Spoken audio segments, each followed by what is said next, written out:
Buenas tardes, doctor Ángel Ceballos. El tema a tratar de mi grupo es tumores benignos de cuello uterino y cáncer de cuello. Los integrantes son Anchundia Molina Fadiana Mercedes, Macías Lozano Osvaldo Agustín, Jiménez Mesa Indiana Alexandra, Vera Gómez Génesis Damiana y Briones Zambrano Julia Alexandra. Somos estudiantes de la carrera de medicina de quinto semestre del paralelo B. Los tumores benignos de cuello uterino y cáncer de cuello. Bueno, el cáncer del cuello cervical comienza cuando las células sanas del cuello uterino desarrollan cambios en su ADN. Estas células sanas crecen y se multiplican a una cierta velocidad y finalmente mueren en un momento determinado. Las células anormales acumuladas forman una masa denominada tumor. Estas células cancerosas invaden los tejidos cercanos y se desprenden de un tumor para regarse en otras partes del cuerpo. A esto se lo conoce como metástasis. Este compromete lo que son órganos y tejidos. Se dice que aproximadamente el 92% de las causas de las muertes por cánceres no detectables se deben a la metastatización de estos. En los tipos de cáncer de cuello uterino tenemos dos principales tipos de cánceres de cuello uterino, que son los siguientes, como el carcinoma epidermoide, que este es un tipo de cáncer de cuello uterino que comienza en las células delgadas y planas, llamadas también células escamosas, que recurre en la parte externa del cuello uterino y se proyecta hacia la vagina. Se da en 75% de los casos.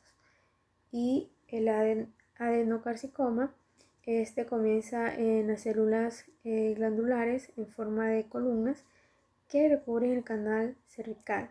Se da del 15 al 20% de los casos.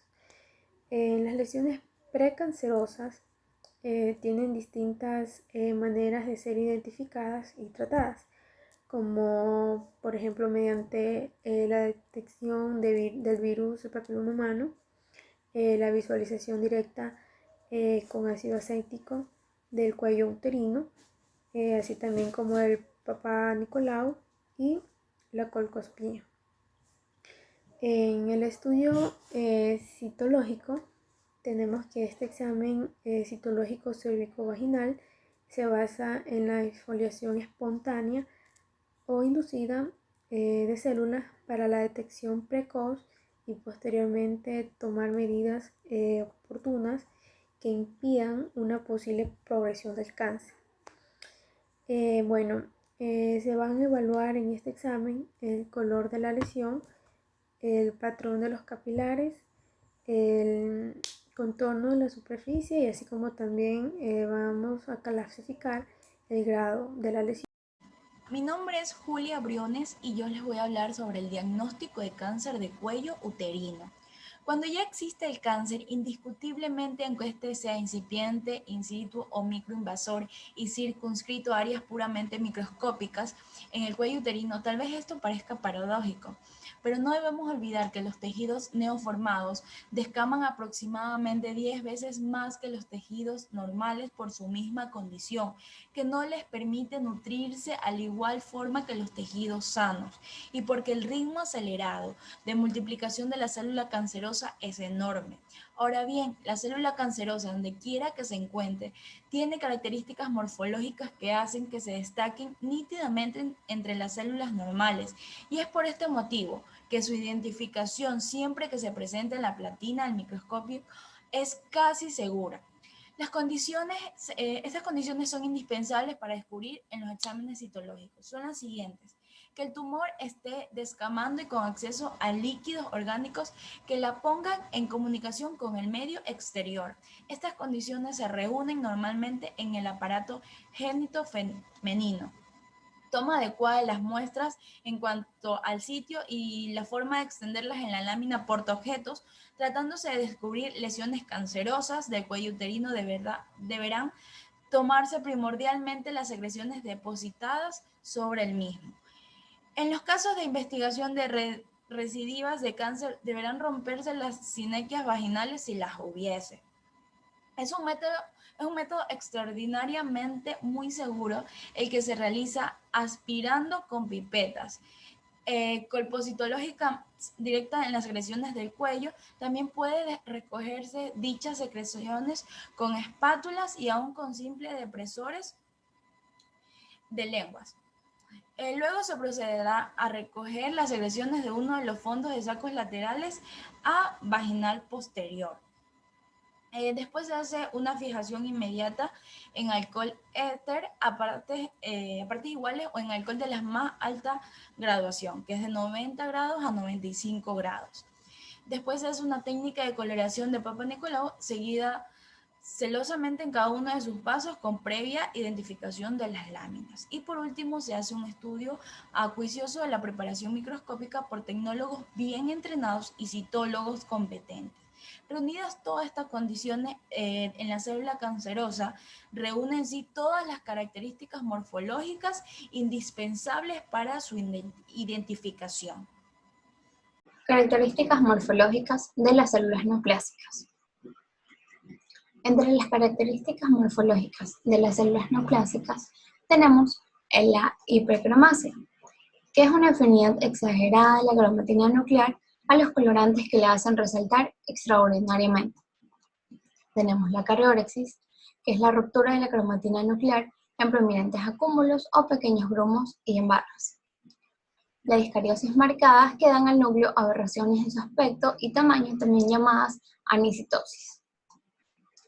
La mitosis es una de las características cancerosas, son las más numerosas en la mitosis y muchas de las cuales son anormales y también llamadas mitosis atípicas.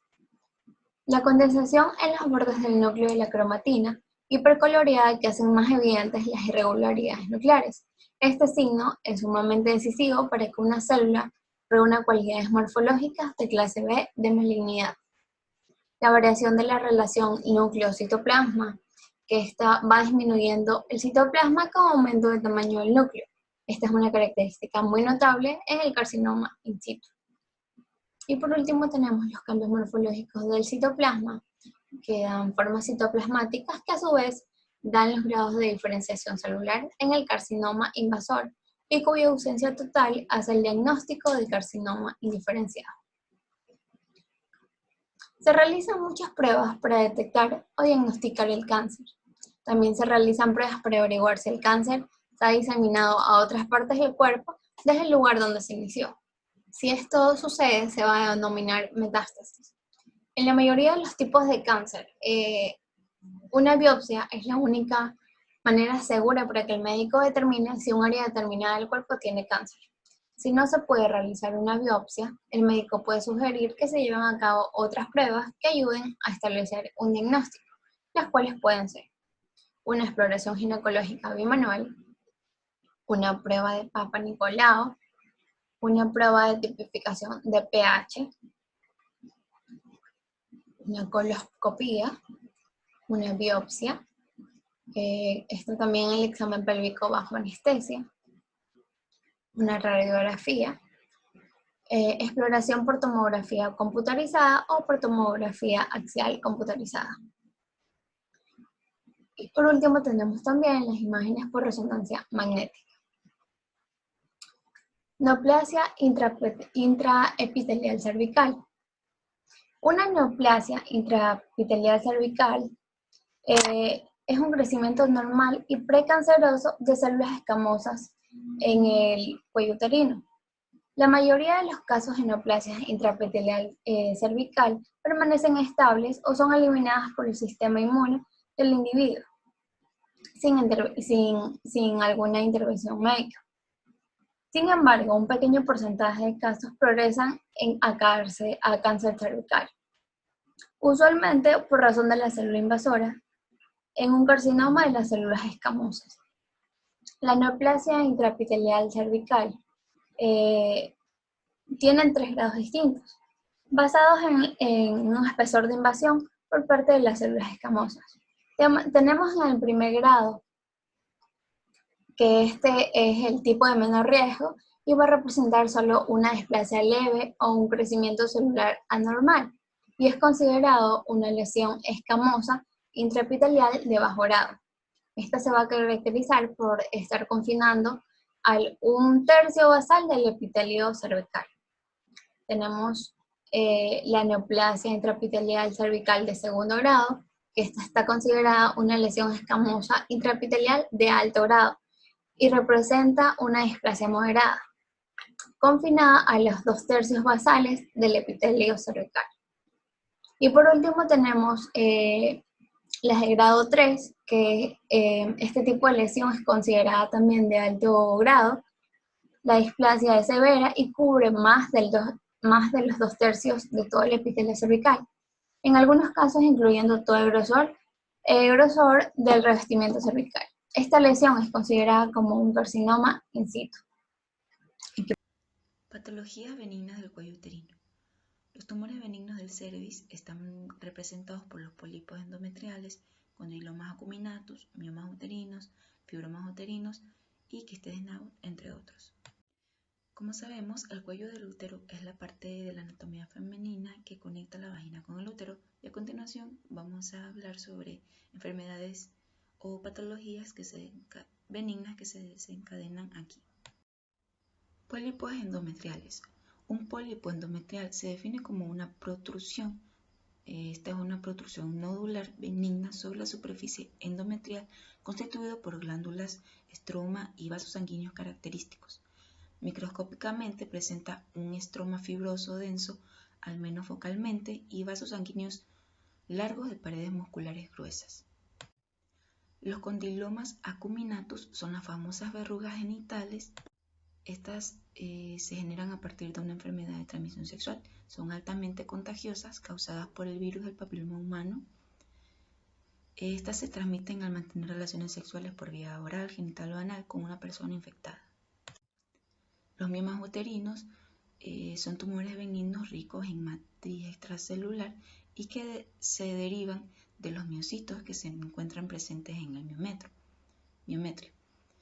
Estos aquí son muy comunes y pues de hecho la mitad de las mujeres presentan miomas uterinos, aunque la mayoría de los casos no presentan síntomas, pero estos miomas se originan a partir de las células de músculo liso que se encuentran en la pared del útero.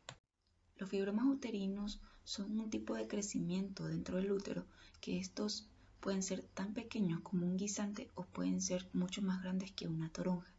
Estos fibromas casi nunca son cancerígenos y no aumentan las probabilidades de contraer otro tipo de cáncer, pero aún así pueden causar mucho dolor, dolor pélvico, sangrado, abundante flujo durante el periodo, sangrado entre periodos y dolor de espalda, y en algunos casos infertilidad o abortos espontáneos. Sin embargo, muchos de estos fibromas no tienen síntomas. Y los quistes de Naud son quistes diminutos que se forman en la superficie del cuello del útero. Estos quistes de Naud están llenos de mucus secretado por las glándulas cervicales y se observan como una protuberancia redonda y lisa sobre el cuello uterino, y por lo general no son malignos. Hola, soy Osvaldo Macías y hoy les hablaré sobre los factores de riesgo para el cáncer del cuello uterino.